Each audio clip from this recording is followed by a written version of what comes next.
¿Y si uno de los mayores tesoros de la historia estuviera enterrado bajo un río, y quienes lo ocultaron fueron ejecutados para que nadie supiera dónde? ¿Y si un emperador africano cruzó el Atlántico antes que Colón? Estos misterios no son leyendas cualquiera, son enigmas reales que la historia aún no ha logrado resolver. A lo largo del tiempo, algunas historias han sobrevivido, no solo por lo que ocurrió, sino por lo que aún no sabemos de ellas. Tesoros desaparecidos, ciudades ocultas, objetos sagrados con supuestos poderes. En este recorrido descubrirás 14 de los misterios históricos más fascinantes del mundo. Algunos están respaldados por restos arqueológicos, otros por siglos de relatos orales. Todos tienen algo en común. Siguen desafiando lo que creemos saber del pasado. Y entre todos estos enigmas, hay uno que se remonta al ocaso del Imperio Romano, año 410 después de Cristo. Por primera vez en casi 8 siglos, Roma, la capital del mundo, caía ante un ejército extranjero. El responsable, Alarico, rey de los visigodos. Su saqueo no solo marcó un punto de quiebre en la historia occidental, sino que dio inicio a uno de los misterios más perdurables de Europa, el destino de un tesoro monumental que, hasta hoy, nadie ha logrado encontrar. Aquel momento no fue simplemente una victoria militar, fue un símbolo del colapso inminente de una civilización que, durante siglos, había dominado vastas regiones de Europa, el norte de África y el Medio Oriente. La caída de Roma ante un grupo de invasores bárbaros no solo estremeció a sus ciudadanos, estremeció al mundo conocido. La idea misma de que la ciudad eterna pudiera ser vulnerada era impensable. Pero lo que realmente selló el carácter legendario de aquel acontecimiento no fue solo la destrucción, sino lo que los visigodos se llevaron consigo: oro, plata, joyas, objetos rituales de incalculable valor. Un botín que representaba no solo riquezas materiales, sino también el peso simbólico de una civilización entera. Y desde ese momento, el destino final de esa fortuna se convirtió en una incógnita que, más de 1600 años después, sigue sin resolverse. Ese tesoro, perdido entre las brumas del tiempo, no es solo una colección de objetos, es un eco de un imperio que se desmoronaba, un legado enterrado que tal vez aún espera ser descubierto bajo capas de tierra, piedra y silencio. Durante aquel asalto, los visigodos arrasaron con oro, plata, piedras preciosas y artefactos religiosos. Entre ellos, se cree, estaban los tesoros sagrados del Templo de Jerusalén, llevados a Roma siglos antes por el emperador Tito. Aquellos objetos, impregnados de un valor no solo económico, sino también espiritual, representaban siglos de conquistas, saqueos y poder imperial acumulado. El botín era descomunal, digno de haber cambiado el destino de reinos enteros. Pero el destino tenía otros planes. Justo cuando parecía que Alarico expandiría su dominio, aún más allá de Italia, consolidando su legado como uno de los conquistadores más formidables de la historia, la muerte lo sorprendió. Fue repentina, inesperada. Ocurrió cerca de la ciudad de Cosenza, en el sur de Italia, cuando su ejército aún se encontraba en movimiento. Su fallecimiento detuvo todo. El líder visigodo, que había doblegado al corazón del mundo romano, ahora yacía sin vida, y con él el destino de su tesoro. Fue entonces cuando sus hombres, guiados por la devoción y el secreto, decidieron hacer lo impensable. Desviaron temporalmente el curso del río Busento, una hazaña de ingeniería notable para una fuerza en campaña. En el lecho seco del río cavaron una tumba, profunda y bien oculta, donde depositaron no solo el cuerpo de su rey, sino también el inmenso tesoro que había arrebatado de Roma: oro, reliquias, símbolos del poder imperial. Todo quedó sepultado junto a Alarico, pero no bastaba con ocultarlo. La leyenda cuenta que, para garantizar que el secreto nunca fuera revelado, todos los obreros que participaron en la obra fueron ejecutados. No quedó ningún testigo, solo el rumor de una tumba escondida bajo las aguas de un río del sur de Italia, custodiada por el tiempo, la tierra y el silencio absoluto. Así nació uno de los misterios más perdurables de Europa. Desde entonces, generaciones de buscadores de tesoros, arqueólogos y aventureros han intentado descifrar el enigma. Algunos sostienen que la tumba de Alarico permanece intacta bajo las aguas del Busento, protegida por la corriente y el olvido. Otros creen que el tesoro fue llevado a las montañas de Calabria, donde el terreno escarpado y los espesos bosques ofrecían un escondite perfecto. También hay quienes afirman que aquel botín, tan codiciado, fue usado poco a poco por los visigodos para sobrevivir, comprando lealtades, armamento, provisiones. Que el oro romano no se perdió, sino que se diluyó en los caminos de la historia. Hoy, siglos después, no se ha hallado ni una sola moneda, ni un solo objeto que confirme su paradero.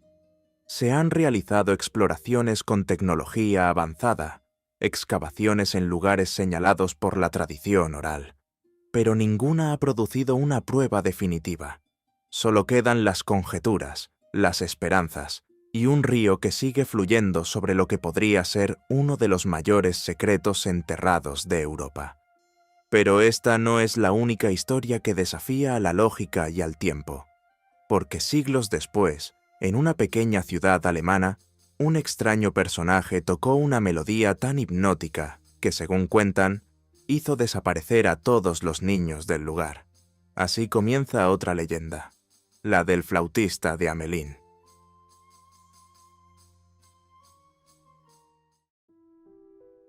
La historia comienza en 1284, en la ciudad alemana de Hamelin. Según la leyenda, un extraño llegó al pueblo. Vestía ropas llamativas, de colores vivos, diferentes a las de cualquier forastero común, lo que de inmediato llamó la atención de los habitantes. Su presencia era tan peculiar como inquietante, y su figura no tardó en despertar curiosidad y murmullos entre los vecinos.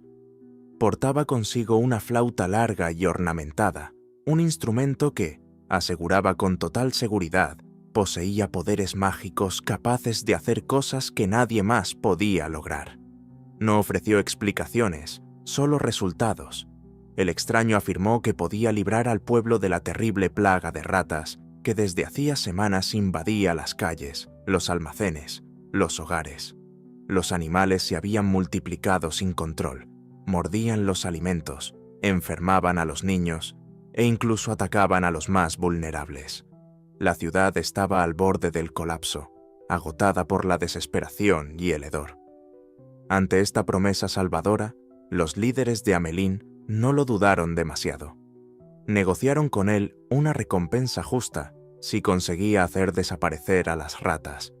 Un trato sellado con palabras, sin contratos, pero en presencia de todos. Los habitantes aceptaron, esperanzados pero escépticos, sin imaginar que estaban a punto de presenciar lo imposible. El hombre cumplió su promesa. Con una melodía aguda y encantadora, comenzó a caminar por las calles de Hamelin tocando su flauta. Las ratas, como poseídas por un hechizo invisible, salieron en tropel de sus escondites, de los sótanos, los muros, las cloacas. Nadie había visto nada igual. El flautista avanzaba con paso firme y cadencioso, y detrás de él, miles de roedores lo seguían como si no pudieran resistirse al llamado de la música. Salieron de la ciudad, cruzaron los campos, y al llegar al río Weser, todas las ratas se arrojaron al agua, y se ahogaron. La plaga había terminado.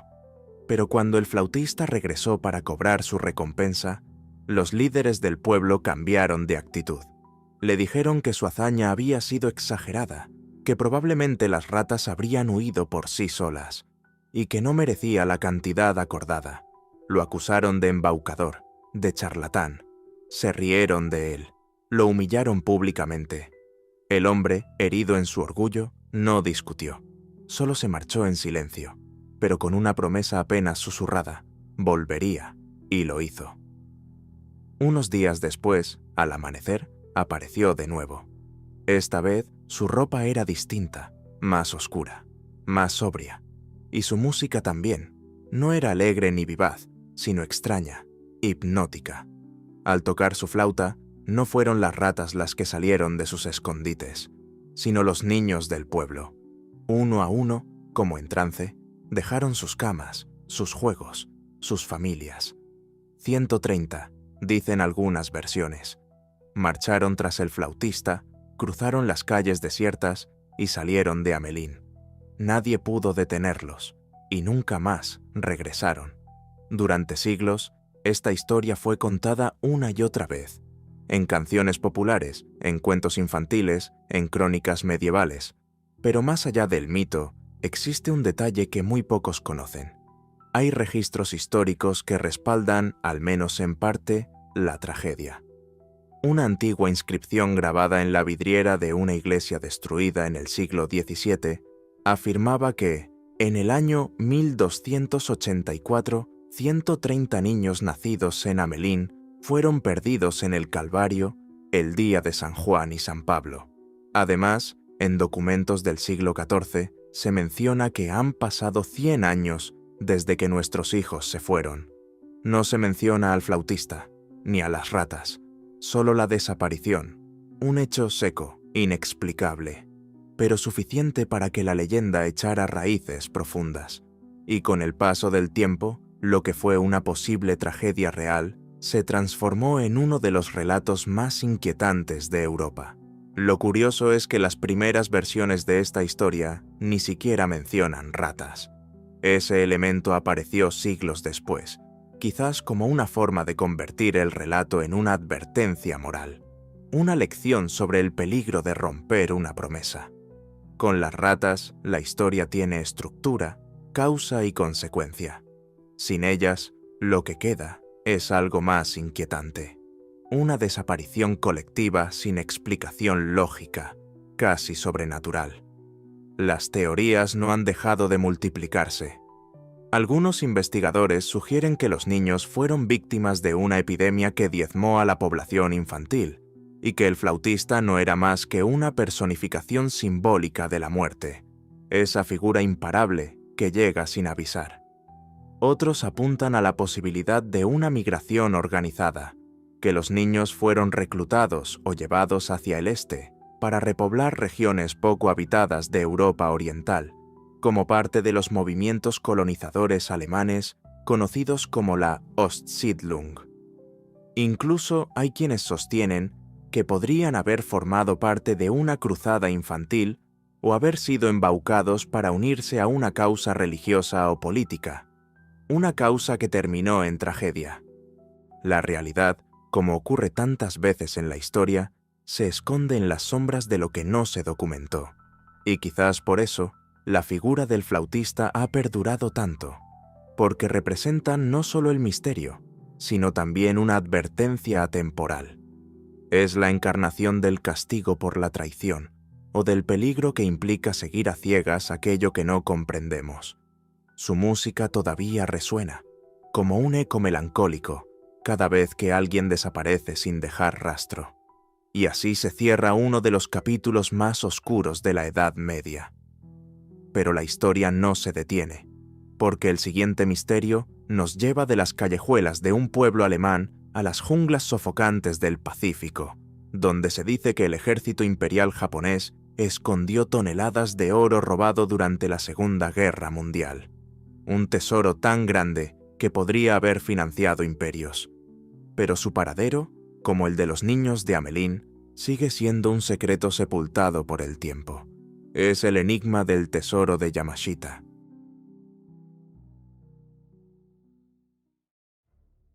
En los últimos días de la Segunda Guerra Mundial, mientras el imperio japonés se derrumbaba y las fuerzas aliadas avanzaban sin tregua, comenzó a circular un rumor.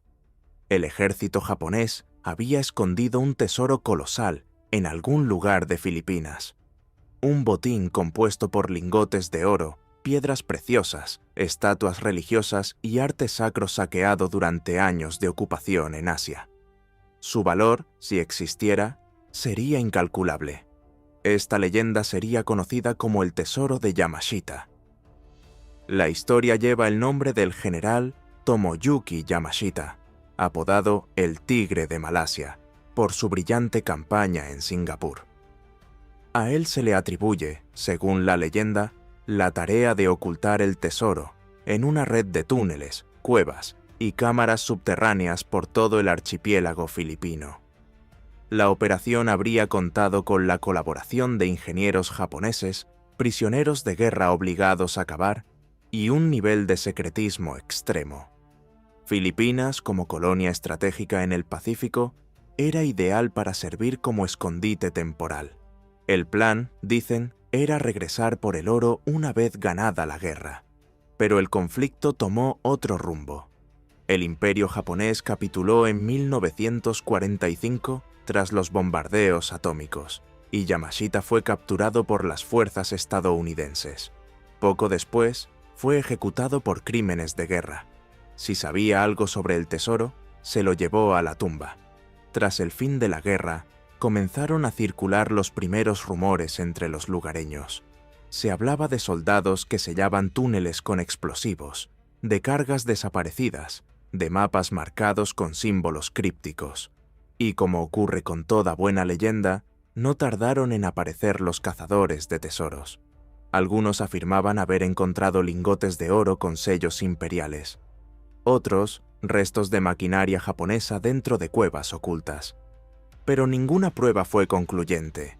El caso más famoso es el de Rogelio Roxas, un cerrajero filipino que en 1971 aseguró haber descubierto parte del tesoro cerca de Baguio. Roxas presentó un impresionante Buda de oro macizo, supuestamente relleno de piedras preciosas. Según su testimonio, el hallazgo atrajo la atención del entonces dictador Ferdinand Marcos, quien habría confiscado el botín con ayuda de militares. Roxas denunció el robo y el caso acabó en los tribunales. Pero nunca se recuperaron los objetos. La historia tomó un giro aún más turbio cuando se alegó que Marcos había utilizado parte del tesoro para financiar su fortuna personal y su largo gobierno autoritario. Se dijo que usó canales clandestinos para lavar el oro en el extranjero, invirtiendo en propiedades, cuentas bancarias y operaciones políticas. Pero, nuevamente, todo quedó en sospechas. Ni Roxas, ni sus abogados, ni las investigaciones internacionales lograron presentar una evidencia indiscutible. Aún así, el mito persistió. Muchos filipinos crecieron oyendo historias sobre oro enterrado en la selva, protegido por trampas mortales y espíritus guardianes. Algunos incluso creen que los túneles están malditos, que quienes los profanan sufren enfermedades o accidentes. A esto se suman relatos de mapas cifrados, inscripciones en japonés grabadas en piedra, o soldados ancianos que murmuraban secretos en su lecho de muerte. En las décadas siguientes, la búsqueda del tesoro de Yamashita se convirtió en una obsesión nacional.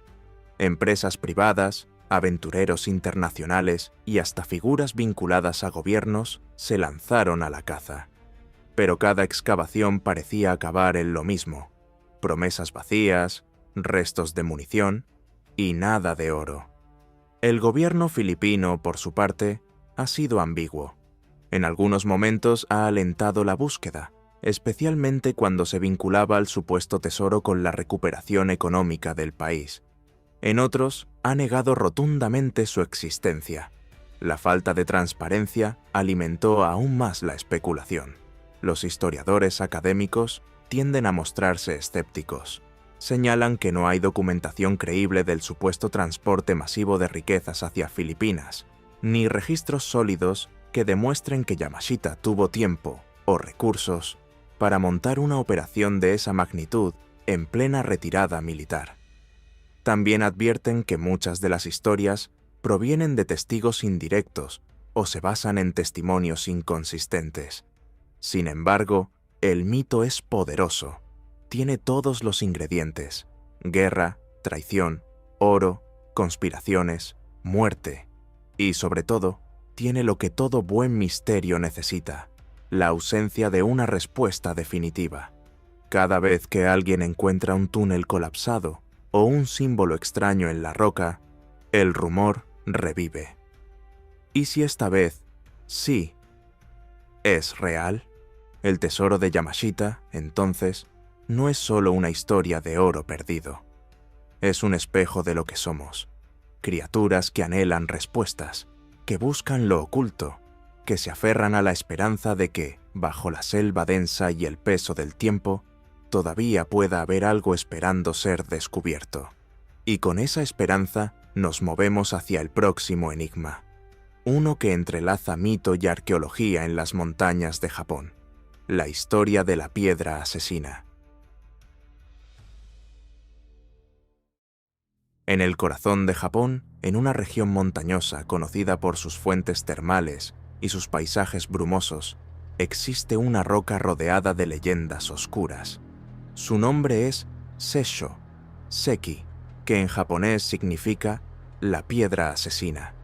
Durante siglos, se creyó que esta piedra albergaba un espíritu maligno capaz de matar a cualquiera que se le acercara, no por violencia directa, sino por el veneno que, supuestamente, emanaba de su interior. El origen de esta leyenda se remonta a la era Heian, alrededor del siglo XI. En aquellos tiempos, la corte imperial estaba fascinada con los cuentos sobrenaturales y las figuras mágicas.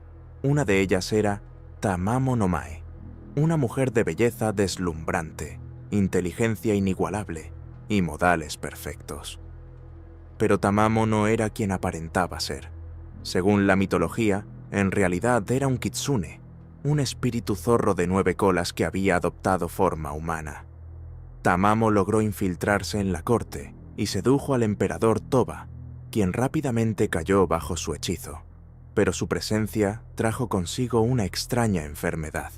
El emperador comenzó a deteriorarse sin causa aparente.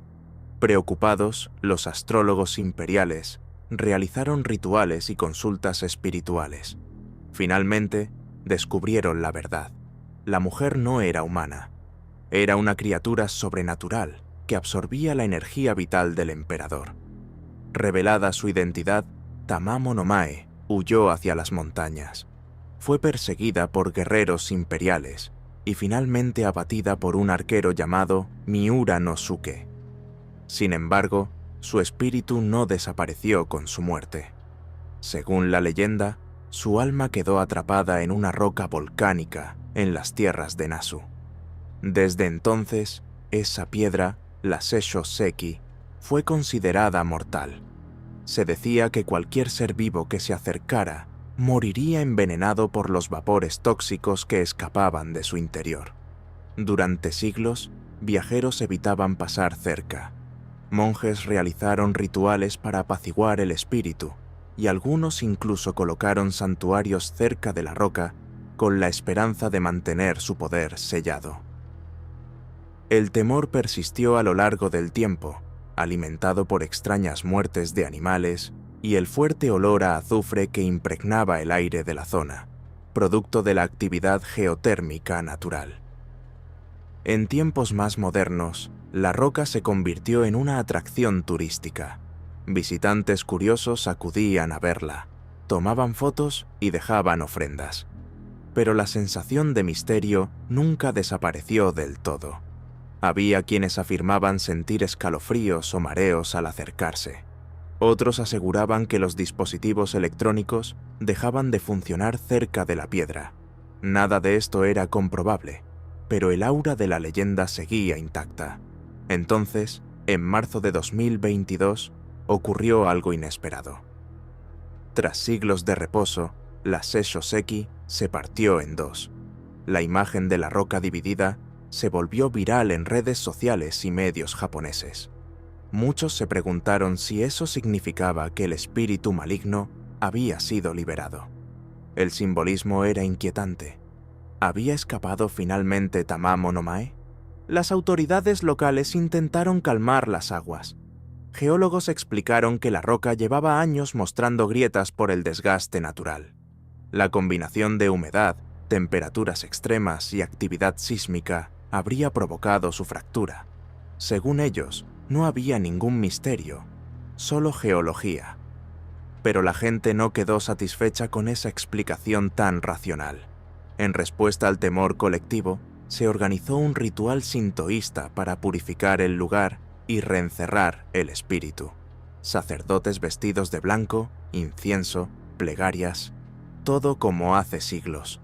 Porque aunque el Japón moderno convive con la ciencia y la tecnología, también mantiene viva su relación con lo ancestral, con lo invisible.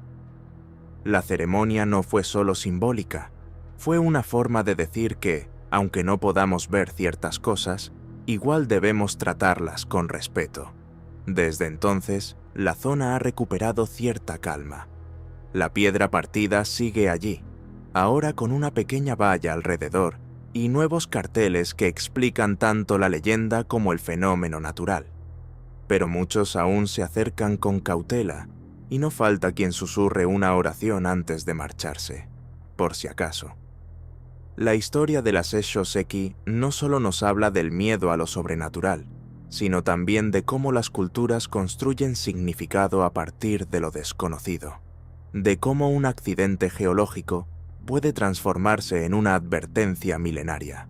En este caso, una piedra no era solo una piedra, era el umbral entre el mundo humano y el espiritual.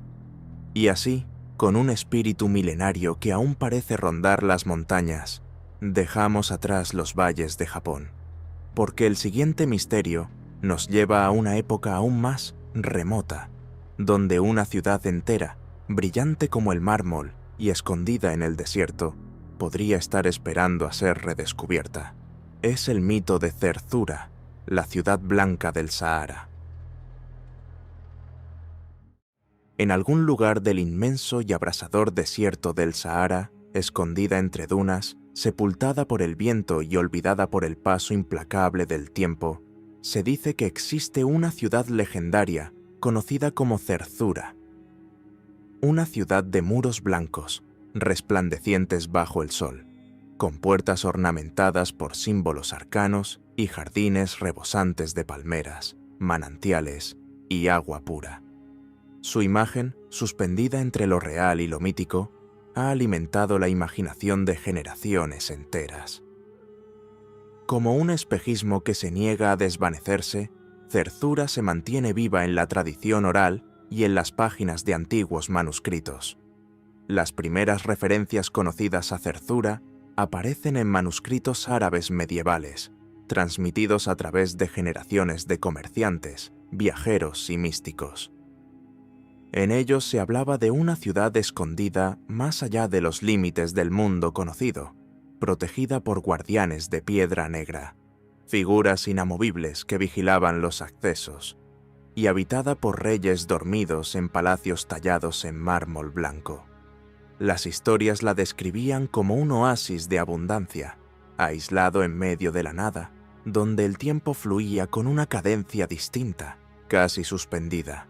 Un lugar sagrado, inalcanzable para los impuros de corazón. Los relatos mencionaban que quienes lograban llegar hasta Zerzura eran tratados con hospitalidad y respeto. Recibían comida, descanso y sabiduría, pero también advertían sobre un destino enigmático. La ciudad desaparecía en cuanto alguien intentaba volver con otros. Era como si estuviera protegida por un velo mágico, por un sortilegio que la ocultaba a voluntad. A menudo, quienes hablaban de ella lo hacían con temor, como si su sola mención pudiera atraer consecuencias. La reverencia era tanta que su nombre no se pronunciaba a la ligera, y su ubicación se transmitía en susurros, nunca en voz alta. Durante los años 1920 y 1930, el mito renació con fuerza en Europa, especialmente entre exploradores y aventureros fascinados por los relatos orientales. Intrigados por los antiguos textos árabes, varios británicos y alemanes comenzaron a organizar expediciones en busca de Zerzura, convencidos de que podía tratarse de una ciudad perdida de una civilización antigua, armados con brújulas, mapas heredados de viajeros otomanos y la promesa de un hallazgo que los colocaría en los libros de historia. Se adentraron en las regiones más remotas y hostiles del desierto libio y egipcio, en busca de lo imposible. Uno de los más conocidos fue el mayor Ralph Bagnold, un oficial británico del ejército y explorador del desierto, quien junto a un grupo selecto de aventureros y científicos formó el llamado Zerzura Club. Esta hermandad no oficial estaba dedicada exclusivamente a encontrar la ciudad perdida. Equipados con rudimentarios vehículos todoterreno, mapas incompletos y una determinación férrea, cruzaron inmensos cordones de dunas, penetraron cañones olvidados y escalaron formaciones rocosas que nunca habían sido cartografiadas. Aunque nunca hallaron Zerzura, sus informes detallaron descubrimientos intrigantes: lechos de ríos que se habían secado hacía siglos, cuevas con inscripciones talladas en piedra y estructuras erosionadas que sugerían la existencia de antiguas culturas asentadas en medio del desierto. Estos hallazgos, aunque no eran prueba directa de la existencia de Zerzura, alimentaron aún más la leyenda. Algunos investigadores modernos, con una visión más escéptica, sostienen que la ciudad podría ser el resultado de relatos exagerados sobre oasis reales que existieron en épocas más húmedas del Sahara y que con el paso de los siglos fueron devorados por la desertificación. Uno de los candidatos más mencionados es el oasis de Kufra, situado en el sureste de Libia. Su ubicación remota, la similitud de su geografía con las descripciones de Zerzura y su importancia histórica como punto de paso para antiguas caravanas, lo convierten en un candidato plausible para haber inspirado la leyenda. Se ha planteado la hipótesis de que Zerzura nunca fue una ciudad única, sino más bien una fusión de recuerdos fragmentados de múltiples oasis dispersos en regiones aisladas del Sahara. Bajo condiciones extremas de calor y deshidratación, los viajeros podrían haber sufrido alucinaciones que mezclaban la realidad con lo imaginado, confundiendo oasis reales con visiones idealizadas de ciudades brillantes, jardines exuberantes y palacios de mármol. Con el tiempo, estas imágenes se habrían consolidado en un único relato oral que fue refinado y repetido hasta convertirse en leyenda. Otros, sin embargo, no han renunciado a la idea de que Zerzura realmente existió. Según esta visión, la ciudad pudo haber sido tragada por las arenas tras siglos de tormentas de arena, terremotos o sequías extremas. El Sahara, lejos de ser un paisaje inmutable, está en constante transformación. Las dunas se desplazan decenas de metros al año, cubren antiguos caminos y borran vestigios de asentamientos humanos. Así, lo que ayer fue un valle fértil, hoy puede ser un desierto estéril. ¿Y si Zerzura no se ha perdido, sino que simplemente espera, sepultada bajo montañas de arena? Hasta el día de hoy, ninguna expedición ha encontrado evidencia arqueológica concluyente que confirme su existencia. Sin embargo, eso no ha detenido el flujo constante de historias, rumores y leyendas transmitidas de generación en generación. Entre algunas tribus nómadas, todavía circulan relatos de parientes que aseguraron haber visto estructuras blancas reluciendo en la distancia, de pozos de agua en lugares donde no debería haber ni una gota, de fuentes escondidas entre colinas móviles. Zerzura, entonces, ha dejado de ser simplemente una ciudad perdida. Es un símbolo, una metáfora de la esperanza, de la posibilidad de que en este mundo aún queden secretos por descubrir. Representa la idea de que la historia no está completamente escrita y de que los lugares más extraordinarios suelen estar donde menos se espera. Más allá de mapas y coordenadas, es un faro para soñadores, para exploradores de lo desconocido, para aquellos que creen que aún queda magia por encontrar. Y mientras el viento del desierto continúa cubriendo las huellas de quienes la buscaron, la leyenda no se apaga. Permanece, paciente, como si esperara al próximo viajero dispuesto a cruzar el desierto, no solo con brújula, sino también con fe. Porque tal vez la clave para encontrar Zerzura no esté en el suelo, sino en el corazón de quienes creen en ella. Y así, desde el corazón árido del Sahara, nos trasladamos a otra época y a otro tipo de catástrofe. Una ciudad vibrante, intelectual, llena de filosofía y democracia, y un enemigo invisible que llegó sin aviso. La siguiente historia nos lleva a la antigua Atenas, donde una epidemia devastadora no solo se cobró miles de vidas, sino que cambió para siempre el rumbo de la historia. Es hora de hablar de la peste de Atenas. En el año 429 a.C., durante el segundo año de la Guerra del Peloponeso, entre Atenas y Esparta, la ciudad de Atenas fue golpeada por una de las peores tragedias de su historia, una peste devastadora que arrasó con su población.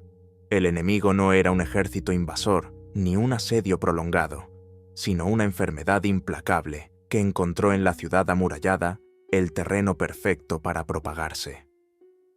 Atenas, bajo el liderazgo de Pericles, había optado por una estrategia defensiva. Los ciudadanos del campo se refugiaron dentro de los muros para evitar los ataques espartanos, lo que provocó una aglomeración masiva. La densidad poblacional, el estrés del encierro y las pobres condiciones sanitarias crearon un entorno insalubre.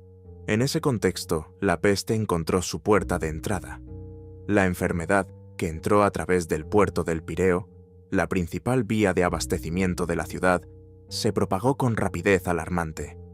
Según los relatos, los síntomas eran brutales: fiebre alta, ojos inyectados en sangre, vómitos, llagas, dolor intenso en el pecho y convulsiones.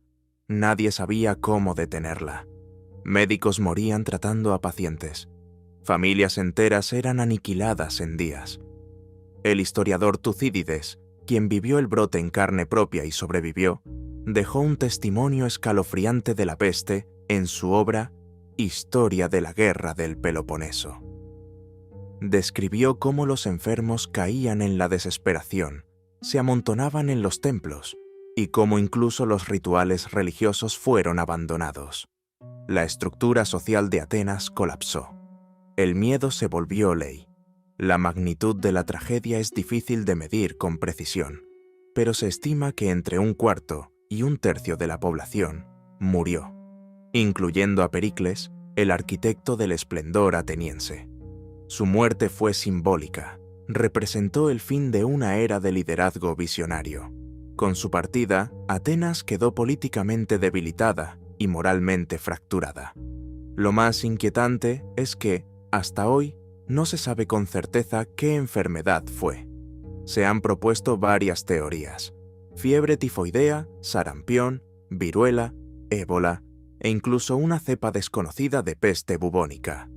En 1994 se hallaron restos humanos en una fosa común de la época en el cementerio de Kerameikos.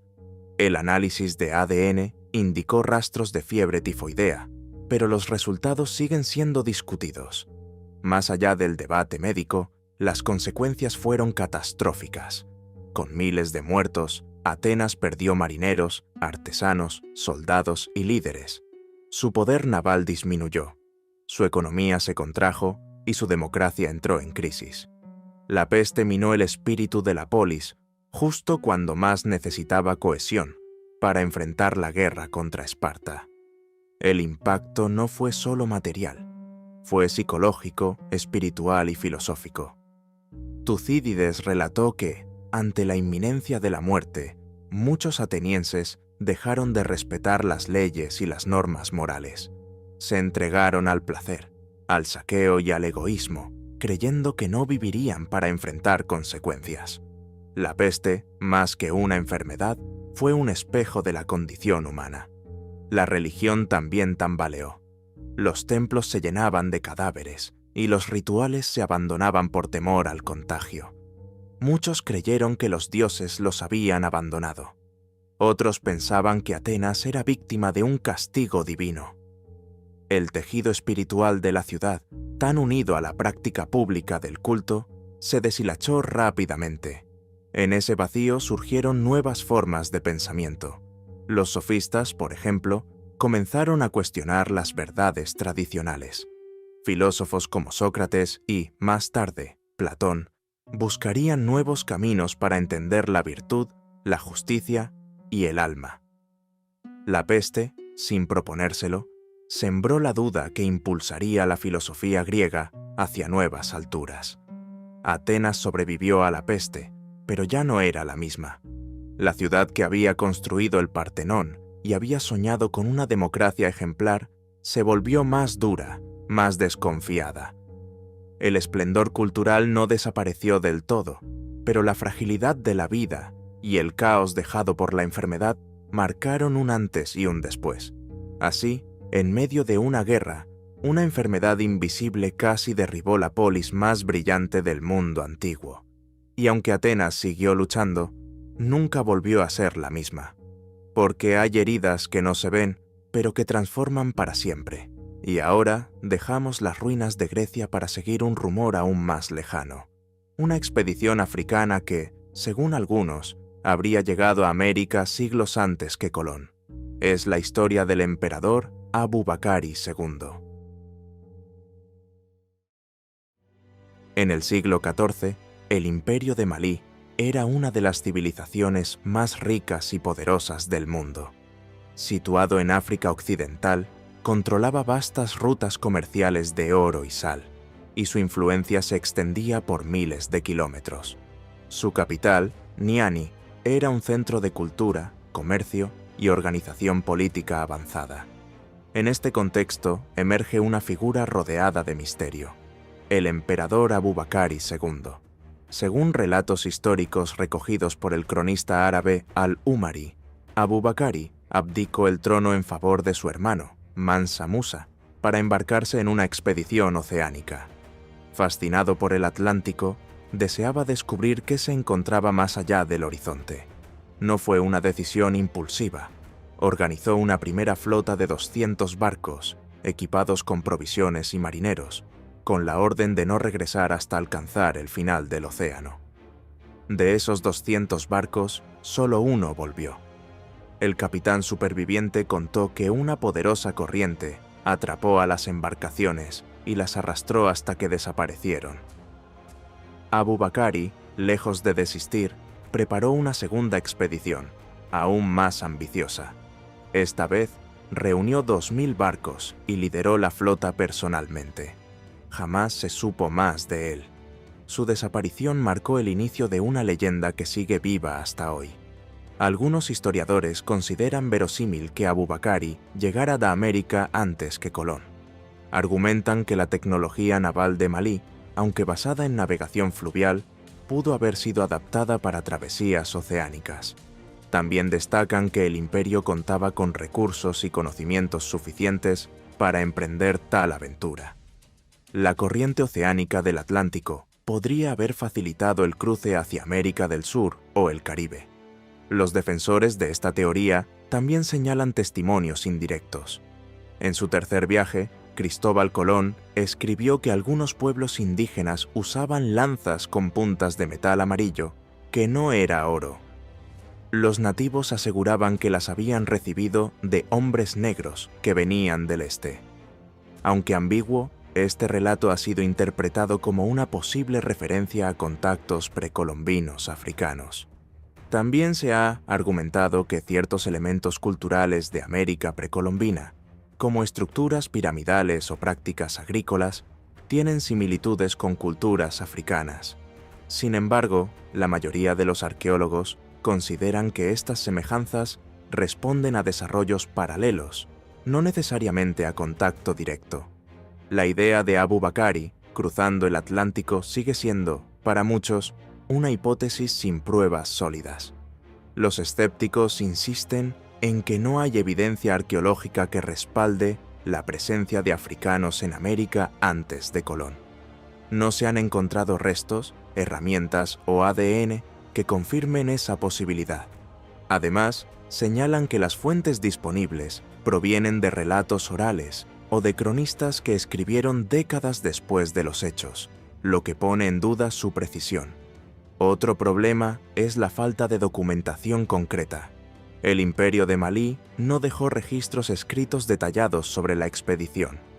Todo lo que sabemos proviene de lo que Mansa Musa, el emperador sucesor, le relató a Al-Umari durante su peregrinación a la Meca en 1324. La transmisión oral, aunque valiosa, siempre corre el riesgo de ser alterada con el tiempo. Tampoco está claro si Abu Bakari el segundo existió como figura histórica. Algunos cronistas musulmanes no lo mencionan y su nombre no aparece en todas las listas de reyes del Imperio de Malí.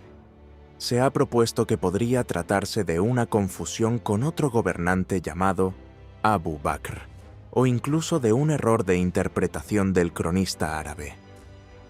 La duda permanece abierta. A pesar de todo, la historia de Abu Bakari, el segundo, fascina. Representa el espíritu de exploración en una época donde Europa aún no dominaba los océanos. Si fue real, habría sido uno de los primeros grandes navegantes de la historia. Si fue leyenda, muestra cómo África también ha soñado con horizontes lejanos y con tocar tierras más allá del mapa conocido.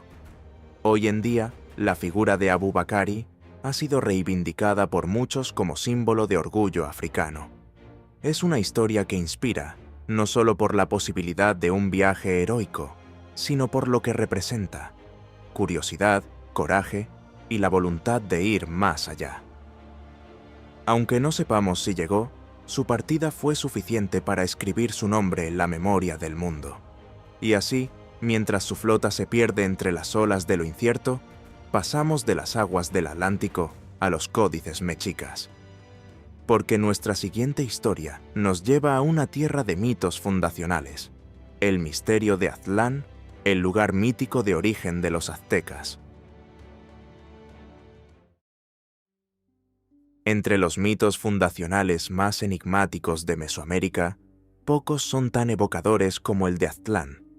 Según las leyendas nahuas, fue la tierra de origen de los pueblos que más tarde formarían el Imperio Mexica. Su nombre, que puede traducirse como lugar de la blancura o tierra de las garzas, aparece en códices, cantos y relatos que narran el largo éxodo hacia el Valle de México. La tradición dice que 7 tribus nahuas habitaban Aztlán en un tiempo remoto. Cada una residía en una cueva diferente, en un lugar conocido como Chicomoztoc, el lugar de las 7 cuevas. Desde allí, impulsadas por su dios Huitzilopochtli, emprendieron una migración hacia el sur. El destino final sería Tenochtitlan, la ciudad que fundarían en 1325 y que se convertiría en el corazón del imperio azteca. Los relatos describen a Aztlán como una isla en medio de un lago. Tenía construcciones brillantes, abundante vegetación, aves blancas y un entorno casi paradisíaco. Algunos la consideran un lugar real, otros la ven como un símbolo de pureza y unidad anterior a la dispersión de los pueblos nahuas. En cualquier caso, su significado cultural es profundo. Aztlán no solo representa un origen geográfico, sino también espiritual e identitario. Para los mexicas, dejar Aztlán fue un mandato divino, un acto de obediencia a su dios. El viaje implicó sufrimiento, aprendizaje y la superación de obstáculos. En cada parada del trayecto, dejaron huellas culturales que más tarde formarían parte del mosaico mesoamericano. A lo largo de los siglos, muchas teorías han intentado ubicar geográficamente a Aztlán. Algunos investigadores creen que se encontraba en el noroeste de México, posiblemente en los actuales estados de Nayarit, Durango o Sinaloa. Otros han propuesto sitios en los Estados Unidos, como Nuevo México, Arizona o incluso Utah, basándose en patrones lingüísticos y culturales. Una de las hipótesis más populares vincula a Aztlán con Mezcaltitán, una pequeña isla artificial en Nayarit. Su forma circular, su estructura urbana y su entorno lacustre han hecho que muchos la identifiquen como una posible inspiración del mito. Sin embargo, no hay pruebas arqueológicas definitivas que confirmen esta teoría, y el debate continúa abierto. También se ha sugerido que Aztlán podría no ser un lugar físico, sino un mito construido para reforzar la cohesión del pueblo mexica, un relato que justifica su legitimidad como herederos de una tradición sagrada, al tiempo que narra un proceso de transformación y conquista del espacio. En ese sentido, Aztlán sería más una metáfora que una ubicación real. Los códices prehispánicos y coloniales, como el Códice Boturini, muestran representaciones del éxodo desde Aztlán. En ellos se ve a los líderes mexicas llevando estandartes, cruzando ríos, montañas y desiertos. La iconografía refuerza la idea de una migración épica, guiada por lo divino y marcada por el sacrificio. Es una narrativa que refuerza el sentido de destino colectivo. La llegada al Valle de México culmina con la señal prometida: un águila posada sobre un nopal devorando una serpiente. Ese fue el signo que Huitzilopochtli había ordenado buscar, y ahí fundaron Tenochtitlan. La historia cierra un ciclo, desde la Tierra Blanca de Aztlán hasta el centro de un imperio floreciente, de un mito de origen a una capital legendaria. Hoy, Aztlán sigue siendo una fuente de identidad para muchos pueblos indígenas y movimientos chicanos en los Estados Unidos. En este contexto, representa no solo un lugar de origen, sino también un símbolo de resistencia cultural, memoria ancestral y pertenencia. Su poder evocador trasciende fronteras y siglos. A pesar de los esfuerzos arqueológicos y etnohistóricos, Aztlán permanece sin ubicación definitiva. Pero eso no ha disminuido su fuerza simbólica. Al contrario, como ocurre con toda buena leyenda, su misterio la mantiene viva. Aztlán, real o no, sigue siendo el punto de partida de un pueblo que cambió la historia de Mesoamérica. Y así, desde las aguas mitológicas de Aztlán, viajamos al corazón de otro enigma ancestral, una lanza que atravesó a Cristo y que, según algunos, otorga poder absoluto a quien la posea. Es hora de conocer la historia de la lanza del destino. En los relatos de la Pasión de Cristo se menciona un momento crucial, cuando un soldado romano perfora el costado de Jesús para confirmar su muerte en la cruz. Aunque los evangelios no dan el nombre de este soldado, la tradición posterior lo identificó como Longino. La lanza que utilizó pasó a ser conocida como la lanza del destino, también llamada Santa Lanza o Lanza Sagrada. Según la leyenda, la lanza no solo fue testigo de un hecho sagrado, sino que adquirió propiedades sobrenaturales. Se decía que quien la poseyera tendría el poder de conquistar el mundo. Por esta razón, diversos gobernantes a lo largo de la historia afirmaron haberla poseído o haberla buscado, convirtiéndola en un símbolo de poder y legitimidad política. En la Edad Media, varias versiones de la lanza comenzaron a circular por Europa. Una de las más famosas fue la que terminó en manos del Imperio Romano Germánico. Se resguardó en la Hofburg de Viena y fue asociada con emperadores como Carlomagno y Otto el Grande. Se utilizaba en coronaciones como emblema de poder divino. No obstante, la autenticidad de esta lanza siempre estuvo en duda. Existen al menos 3 reliquias diferentes que afirman ser la verdadera: una en Viena, otra en el Vaticano y una tercera en Armenia. Cada una tiene su propia historia de descubrimiento, transmisión y veneración. Esta multiplicidad ha alimentado tanto el misticismo como el escepticismo.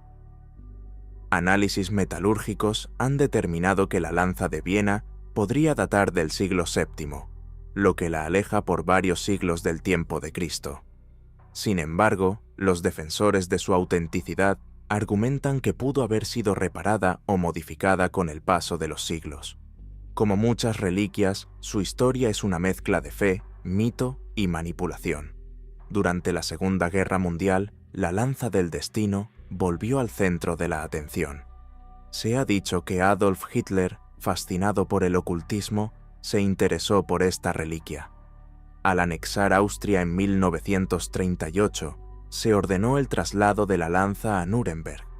Sin embargo, no hay evidencia clara de que tuviera un interés personal o profundo en ella. Tras el fin de la guerra, las fuerzas aliadas recuperaron la lanza y la devolvieron a Viena. Desde entonces, permanece allí, resguardada y expuesta al público. A pesar de las dudas sobre su autenticidad, sigue atrayendo a visitantes y estudiosos, intrigados por su aura legendaria y su supuesta conexión con los destinos del mundo. La historia de la lanza del destino ha sido adoptada por la literatura, el cine y los cómics. Ha aparecido como artefacto místico en tramas sobre guerras, conspiraciones y poderes sobrenaturales. Su influencia cultural supera ampliamente su valor histórico comprobable, consolidándola como un ícono de la obsesión humana con el poder. Algunos estudiosos sostienen que el verdadero significado de la lanza no radica en su existencia física, sino en lo que representa: el deseo de dominio absoluto, el anhelo de ser elegido por lo divino, la búsqueda de una conexión tangible con lo sagrado. Como muchas reliquias, su poder está más en la mente que en la materia. Otros, en cambio, insisten en seguir investigando. Creen que con la tecnología actual podrían determinar con mayor precisión su origen y posible autenticidad. Pero incluso si se demostrara que es una falsificación medieval, eso no borraría su huella en la historia, ni la fascinación que sigue generando en millones de personas. La lanza del destino, entonces, es mucho más que un objeto. Es una idea, una promesa de poder trascendental, un vínculo entre lo terrenal y lo divino. Ya sea en manos de emperadores o en vitrinas de museo, su misterio permanece intacto, atravesando los siglos como si aún llevara la sangre de un dios. Y desde las reliquias de la cristiandad, ahora damos un salto al lejano oriente, donde otra dinastía, entre la leyenda y la historia, ha generado debates durante siglos: la misteriosa dinastía Xia, considerada la primera de China. La dinastía Xia es considerada, en la tradición china, como la primera dinastía de la historia del país. Según los relatos, gobernó entre el 2070 y el 1600 a.C., mucho antes de las dinastías Shang y Zhou, que sí cuentan con registros arqueológicos verificables. Sin embargo, el estatus histórico de la Xia ha sido objeto de debate durante siglos. Los relatos sobre la dinastía Xia provienen principalmente de textos antiguos como el Shiji, registros del gran historiador, escrito por Sima Qian en el siglo II a.C. Este documento, aunque fundamental para la historiografía china, fue escrito más de 1000 años después de la supuesta existencia de la Xia. Por tanto, su contenido mezcla historia, tradición oral y mitología. El fundador de la dinastía Jia, según la tradición, fue Yu el Grande. Es célebre por haber controlado las grandes inundaciones del río Amarillo mediante un sistema de canales y diques. Este acto no solo salvó a miles de personas, sino que lo convirtió en un líder reverenciado y símbolo de virtud. Se dice que su sabiduría y sacrificio fueron tan grandes que le otorgaron el mandato celestial. Este mandato del cielo se convirtió en una piedra angular del pensamiento político chino. La idea de que los emperadores gobernaban por designio divino comenzó con Yu y se mantuvo vigente durante milenios. El mandato podía perderse si el emperador era corrupto o incompetente, lo que justificaba el ascenso de nuevas dinastías. A pesar de su peso simbólico, no existen registros escritos contemporáneos a la dinastía Xia. Esto ha llevado a muchos historiadores modernos a cuestionar su existencia. Para ellos, la Xia podría haber sido una invención de los Zhou para justificar su gobierno y establecer una continuidad con una línea de reyes virtuosos del pasado.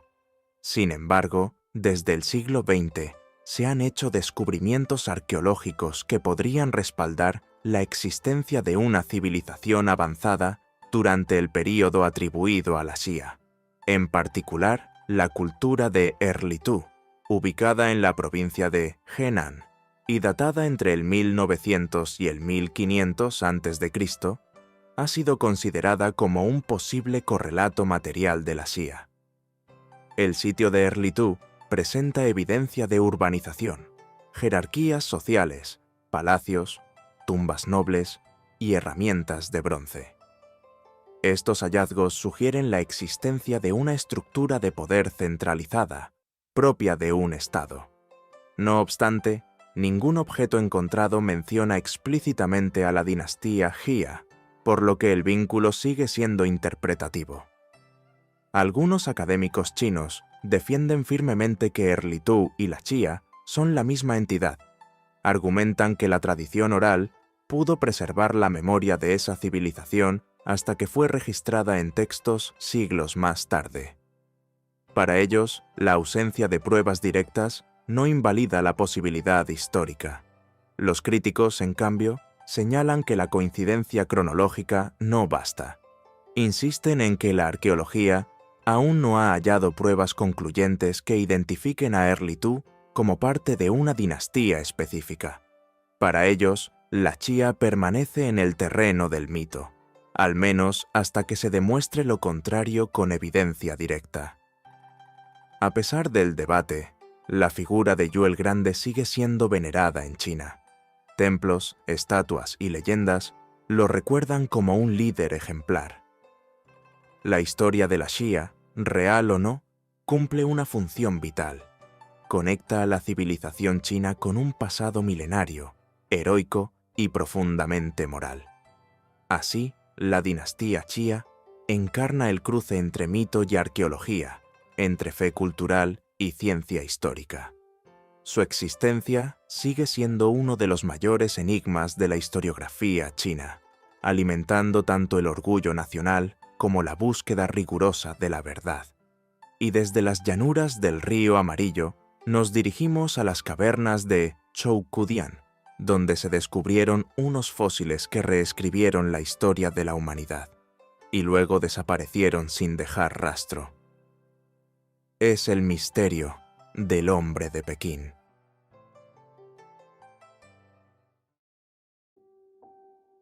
En la década de 1920, en una caverna ubicada en Zhoukudian, a unos 40 kilómetros al suroeste de Pekín, arqueólogos realizaron uno de los hallazgos más importantes de la paleoantropología: restos fósiles de un homínido que vivió hace aproximadamente 700.000 años. Fue bautizado como el hombre de Pekín y rápidamente se convirtió en un símbolo del origen humano en Asia. Los primeros descubrimientos incluyeron fragmentos de cráneo, mandíbulas, dientes y herramientas de piedra. Posteriormente, se hallaron restos de más de 40 individuos. El hombre de Pekín fue clasificado como Homo erectus pekinensis, una subespecie del Homo erectus. Su estudio permitió entender mejor la evolución humana y sus migraciones fuera de África. Los fósiles revelaron que estos homínidos ya dominaban el uso del fuego y vivían en grupos organizados. Su capacidad para fabricar herramientas de piedra y su adaptación al entorno mostraban un desarrollo cognitivo significativo. El hallazgo reforzó la hipótesis de una evolución humana compleja y extendida por diversos continentes. Sin embargo, en 1941, justo cuando se avecinaba la Segunda Guerra Mundial en Asia, ocurrió un hecho insólito. Con la amenaza de invasión japonesa, las autoridades chinas decidieron evacuar los fósiles más valiosos del país. Fueron embalados cuidadosamente y entregados a los marines estadounidenses para su traslado a Estados Unidos. El plan era sacarlos por el puerto de Qinhuangdao, pero nunca llegaron a su destino. Durante el trayecto, en circunstancias aún no esclarecidas, los fósiles desaparecieron sin dejar rastro. Ni uno solo de los restos originales del hombre de Pekín fue recuperado. Solo quedaron moldes y descripciones científicas previas al desastre. Las teorías sobre su destino son múltiples. Algunos creen que el convoy fue interceptado por soldados japoneses y los restos fueron destruidos o robados. Otros piensan que el cargamento fue enterrado en secreto para evitar su captura y nunca fue recuperado. También se ha sugerido que naufragó en el mar o que fue saqueado por traficantes de artefactos. La pérdida fue un golpe devastador para la ciencia. Aunque existían réplicas de los restos, Los originales contenían información genética y estructural invaluable. Desde entonces, el misterio ha persistido como una de las desapariciones más enigmáticas de la historia de la ciencia moderna. En las décadas siguientes, múltiples expediciones se han organizado para intentar localizar los fósiles. Se han rastreado archivos militares, excavado supuestos sitios de entierro y buscado pistas en museos privados. Nada ha resultado concluyente. Es como si los restos hubieran sido tragados por la historia. A pesar de ello, los estudios sobre el hombre de Pekín continuaron gracias a los moldes y registros fotográficos. Las investigaciones han permitido establecer similitudes con otros Homo erectus hallados en Asia y África, confirmando su papel clave en la evolución humana. Su importancia científica sigue vigente. Hoy, el sitio de Zhoukoudian es Patrimonio de la Humanidad por la UNESCO. Allí se han construido centros de investigación y exhibiciones que honran el hallazgo original. Sin embargo, la ausencia de los fósiles originales sigue siendo un vacío doloroso, tanto para la ciencia como para el patrimonio cultural de China. El misterio del hombre de Pekín es un recordatorio de lo frágil que puede ser el conocimiento. En un instante, un fragmento esencial de la historia humana puede desaparecer, dejando solo preguntas sin respuesta. Y así, desde las cavernas de la prehistoria, nos preparamos para un misterio mucho más reciente, el del manuscrito Voynich, el libro que nadie ha logrado descifrar. En 1912, el comerciante de libros antiguos, Wilfrid Voynich, adquirió un extraño códice en Italia. El libro, de unas 240 páginas, estaba escrito en un alfabeto desconocido, acompañado de ilustraciones botánicas, astrológicas y anatómicas igualmente enigmáticas. Desde entonces, el documento ha sido conocido como el manuscrito Voynich, uno de los textos más misteriosos del mundo. El manuscrito está elaborado en vitela de alta calidad, con una caligrafía fluida que sugiere un lenguaje estructurado. Sin embargo, hasta hoy, nadie ha logrado descifrar su contenido. No se conoce el idioma ni el sistema de codificación. Tampoco existen otros documentos con esa escritura, lo que lo convierte en un caso único. Las ilustraciones que acompañan el texto son igualmente desconcertantes. Muchas muestran plantas imposibles de identificar, estrellas y signos zodiacales, y figuras femeninas en escenarios inexplicables. Algunas mujeres parecen bañarse en tubos conectados por fluidos, mientras otras interactúan con mecanismos de función desconocida. El libro ha sido analizado por criptógrafos, lingüistas, botánicos, historiadores y expertos en inteligencia artificial. Ninguno ha logrado descifrarlo con éxito. A lo largo del tiempo, se han propuesto cientos de teorías, desde un tratado alquímico hasta una enciclopedia herbolaria escrita en clave para proteger su contenido. Uno de los aspectos más enigmáticos del manuscrito es su lenguaje. Se lo ha denominado voynichés y posee patrones gramaticales y frecuencias de palabra que imitan lenguas naturales. Esto ha llevado a algunos a pensar que podría ser un lenguaje real, hoy extinto, o una escritura artificial creada con una lógica propia. Otros sugieren que el manuscrito es un elaborado engaño medieval. Según esta teoría, fue creado para aparentar sabiduría oculta y ser vendido a algún noble crédulo. Sin embargo, la complejidad interna del texto y la coherencia de su estilo han hecho que muchos expertos descarten esta posibilidad como poco probable.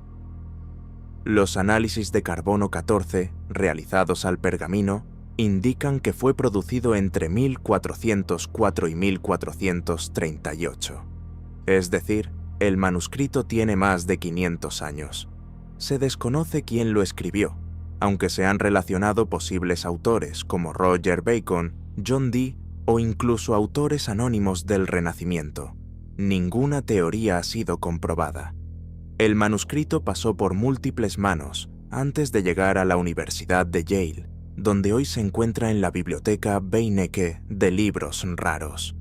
Allí está resguardado y digitalizado, accesible para investigadores y curiosos de todo el mundo. Pero el texto sigue sin ceder sus secretos a la ciencia. En 2018, un investigador propuso que el manuscrito estaba escrito en una lengua semítica codificada. Otros han usado redes neuronales y algoritmos de traducción automática sin resultados concretos. Cada intento de desciframiento ha generado más teorías, pero ninguna traducción definitiva o comprobada. A pesar de su misterio, el manuscrito Voynich ha inspirado novelas, películas y videojuegos. Es un símbolo moderno del conocimiento oculto, de lo que aún escapa a la comprensión humana. Representa tanto el ingenio como los límites de nuestra capacidad para entender el pasado. Para algunos, la clave aún está oculta en algún rincón del texto. Para otros, nunca existió un mensaje, y el misterio es el mensaje en sí. Sea cual sea la verdad, el manuscrito sigue siendo uno de los enigmas más persistentes del mundo intelectual. Y así, desde las páginas indescifrables del Voynich, viajamos al mundo de los océanos, donde se oculta otra historia inquietante, la de un sonido que nadie puede explicar, el hum.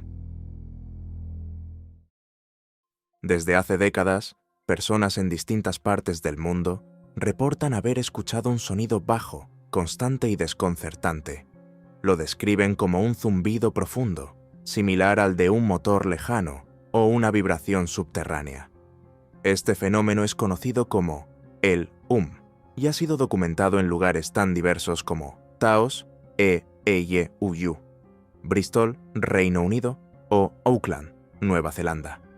Lo más desconcertante es que el no puede ser captado por micrófonos ni detectado con instrumentos tradicionales. Solo algunas personas parecen escucharlo, generalmente en ambientes silenciosos. Afecta a una minoría, pero quienes lo perciben aseguran que es persistente, molesto e incluso insoportable. En Taos, Nuevo México, el fenómeno se volvió tan notorio que en 1993 se realizó una investigación federal. Se entrevistaron a decenas de residentes que escuchaban el zumbido constantemente, pero los estudios acústicos no encontraron ninguna fuente identificable del sonido. El origen seguía siendo un misterio. Los científicos han propuesto varias explicaciones. Una es que se trate de emisiones electromagnéticas que algunas personas pueden interpretar como sonido. Otra sugiere que ciertas construcciones industriales podrían generar vibraciones inaudibles para la mayoría. Sin embargo, ninguna teoría ha sido comprobada de manera concluyente. También se ha vinculado el hum con condiciones médicas, como el tinnitus, pero hay una diferencia clave. Quienes padecen tinnitus lo oyen en su cabeza, mientras que los oyentes del hum aseguran que el sonido proviene del entorno. Muchos pueden señalar una dirección específica o sentirlo como una vibración en el cuerpo.